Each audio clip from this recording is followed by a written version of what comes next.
Tua palavra é lâmpada para os meus pés, Senhor. Em nome do Pai, e do Filho, e do Espírito Santo. Amém.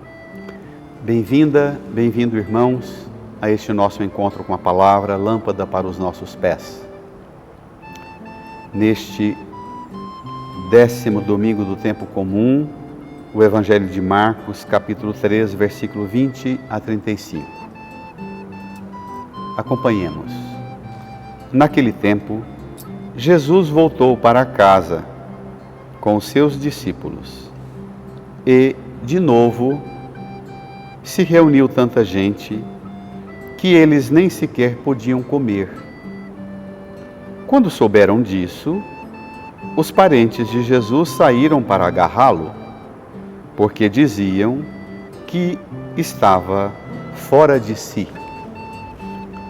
Os mestres da lei, que tinham vindo de Jerusalém, diziam que ele estava possuído por Beelzebu e que pelo príncipe dos demônios ele expulsava os demônios. Então Jesus os chamou e falou-lhes em parábolas. Como é que Satanás pode expulsar a Satanás? Se um reino se divide contra si mesmo, ele não poderá manter-se. Se uma família se divide contra si mesma, ela não poderá manter-se. Assim, se Satanás se levanta contra si mesmo e se divide, não poderá sobreviver, mas será destruído. Ninguém pode entrar na casa de um homem forte para roubar seus bens, sem antes o amarrar. Só depois poderá saquear sua casa. Em verdade vos digo, tudo será perdoado aos homens, tanto os pecados como qualquer blasfêmia que tiverem dito. Mas quem blasfemar contra o Espírito Santo nunca será perdoado, mas será culpado de um pecado eterno. Jesus falou isso porque diziam: ele está possuído por um espírito mau. Nisso, chegaram sua mãe e seus irmãos. Eles ficaram do lado de fora e mandaram chamá-lo. Havia uma multidão sentada ao redor dele.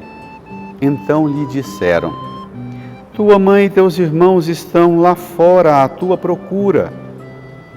Ele respondeu: quem é minha mãe? E quem são meus irmãos?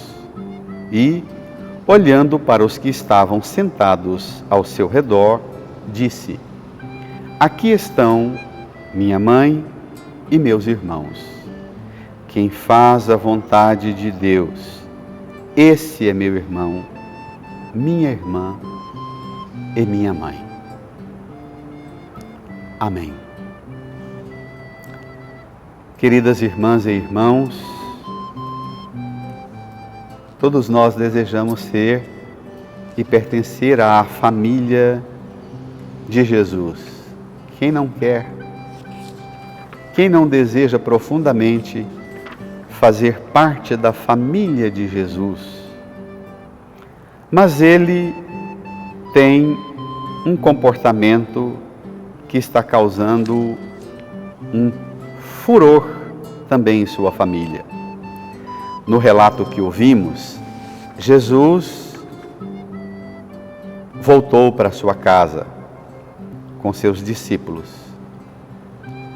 Jesus voltou e de novo se reuniu tanta gente que nem sequer podiam comer. Esse ir e vir de Jesus, esse ir de novo se reuniu tanta gente, significa que virou rotina, que o ritmo está intenso. E tão intenso que nem sequer podiam comer. Esta forma de Jesus trabalhar, nós não celebramos no nono domingo, mas o Evangelho do nono domingo, é bom a gente recordar, no capítulo 2 de Marcos, diz que Jesus e os discípulos estavam a caminhar, trabalhando, pregando o Evangelho, e os discípulos entraram num dia de sábado numa roça e começou a colher espigas de trigo. E foram cobrados, e Jesus foi cobrado duramente pelos fariseus que diziam: não pode fazer uma coisa dessa dia de sábado, que absurdo. E aí eles vão para a sinagoga, chegam na sinagoga, tem lá dentro da sinagoga um homem com uma mão seca. Tabu, aquelas tradições arraigadas no coração da mente, da cultura popular, é aquilo que o povo consolida e diz assim: olha, não desobedeçam uma lei religiosa. Os discípulos dele entraram numa roça para colher em dia de sábado, que não é permitido. Para eles não era problema colher na roça alheia, mas colher em dia de sábado era. Chega na sinagoga um homem com mão seca, e Jesus cura o homem com a mão seca. Volta para casa e apinha tanta gente ao redor. Olha o que acontece. Quando souberam disso, os parentes de Jesus saíram para agarrá-lo, porque diziam: ele está fora de si. E também os mestres da lei tinham vindo de Jerusalém, diziam: é por Beelzebu que ele realiza tais milagres. E aí Jesus conta uma parábola falando que como é que pode ele, possuído pelo demônio, expulsar demônios, ele, possuído pelo mal, curar o mal. Não tem lógica isso. Vocês precisam ter um pouco mais de inteligência para conversar comigo. Sejam os inteligentes lá de Jerusalém, os mestres da lei, ou sejam os afetivos parentes que querem agarrá-lo. E Jesus fala que ninguém pode entrar na casa de um homem forte sem roubar, para roubar seus bens, sem antes amarrar esse homem. É o que vai acontecer. Eles vão amarrar Jesus, prender Jesus, o homem forte por excelência. Jesus é o homem forte, aquele que enfrenta os fortes da inteligência religiosa, os mestres da lei, e os fortes do afeto à sua própria família, os mais próximos de Nazaré e os mais distantes, lá da capital Jerusalém, vieram para a Galileia. Estão rejeitando Jesus e suas ações. Jesus é rejeitado tanto pelos da sua casa, quanto pelos da casa do Senhor em Jerusalém. Duas casas onde ele é rejeitado. Lembra do chicote mais tarde, não é? Jesus diz que há um pecado que não será perdoado: a blasfêmia contra o Espírito Santo. O que é essa blasfêmia contra o Espírito Santo? Eu já escutei tanto absurdo. Ora outra alguém me manda uma pergunta ou uma pregação que ouviu e ficou assustado ou impressionado. Mas se diz tanta baboseira acerca dessa blasfêmia. O que é blasfemar contra o Espírito Santo? É recusar que Jesus tem poder de vencer, por obra do Espírito Santo, de vencer o mal em nós, de vencer o demônio, de vencer o inferno.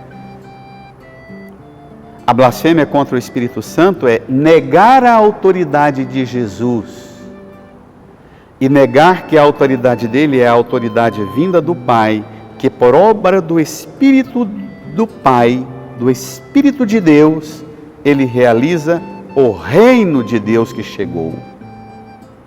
O reino de Deus está em ação. O reino de Deus está apressando o fim do reino de Satanás. Aleluia!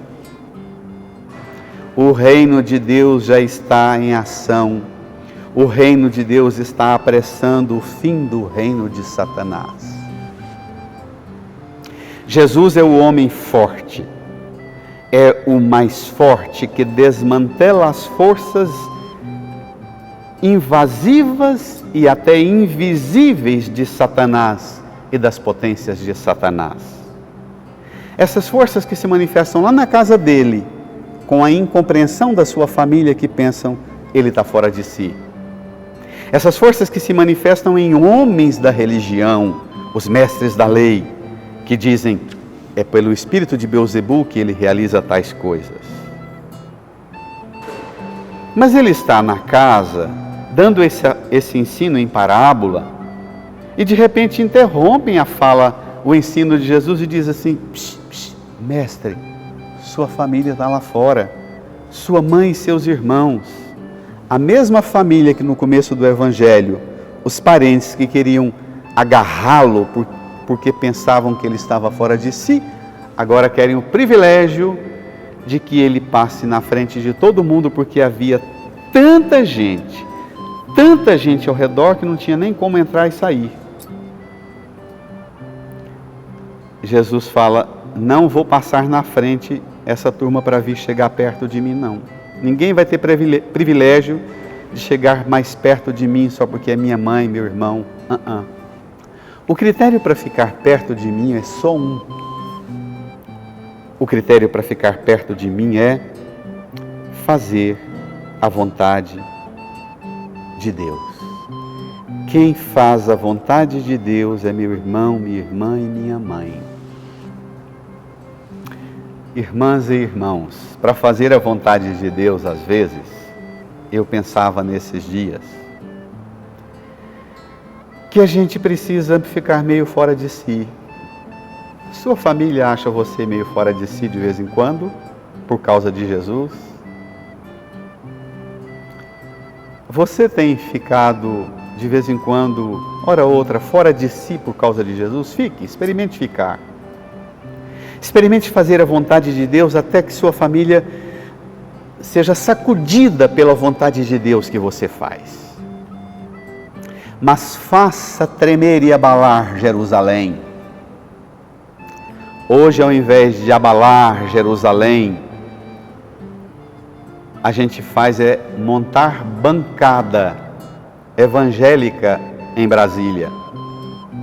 A pregação do Evangelho hoje, seguir Jesus e fazer a vontade de Deus, faz a gente ter privilégios e prestígios na família, privilégios e prestígios em Jerusalém ou em Brasília. Já viu o horror que é a bancada evangélica? Ela reivindica para si privilégios, prestígios dos poderes deste mundo. E quem prega o Evangelho tem que abalar Brasília e abalar a própria casa. Quem prega o Evangelho tem que sacudir sua família e sacudir Jerusalém e sacudir Brasília, ou Goiânia, ou a sua cidade, ou seu bairro. Quem faz a vontade de Deus tem que ter a alegria de ser irmã, irmão, mãe, pai de Jesus, tem que ter a alegria de ser da família de Jesus, mas não tem como não ficar fora de si para os mais íntimos, seguindo Jesus e fazendo a vontade de Deus. Vai sempre causar um desconforto. De vez em quando termina a missa, um irmão ou outro da comunidade olha para mim assim meio atravessado e pensa, será que esse padre está com problema não? Às vezes procura o padre na porta da casa, no pátio da igreja e pergunta, o senhor está bem? Estou bem, graças a Deus. Fala um monte de coisa, daí um pouco pergunta novamente, o senhor está bem? Estou bem, graças a Deus. Lá pelas tantas a pessoa insiste, toca o ombro do padre e diz assim, está tudo bem com o senhor? Aí eu sei, falei alguma coisa na missa que a pessoa pensou, ele está fora de si. O padre está chateado com alguma coisa, aborrecido com alguma coisa. E aí eu penso, meu Deus, não é possível que estão pensando que é um problema pessoal. A pregação mexeu com a pessoa, sacudiu a pessoa, mas ela pensa, ele está fora de si, não vamos nessa não. Irmã, irmão, peça a Jesus para te dar a graça de ficar fora de si, por causa da vontade de Deus. Peça a Jesus a graça de ficar fora de si, da família, de Jerusalém ou de Brasília, para fazer a vontade de Deus. Vamos abalar o mundo? Vamos sacudir o mundo fazendo a vontade do Pai. Em nome do Pai, e do Filho, e do Espírito Santo. Boa semana.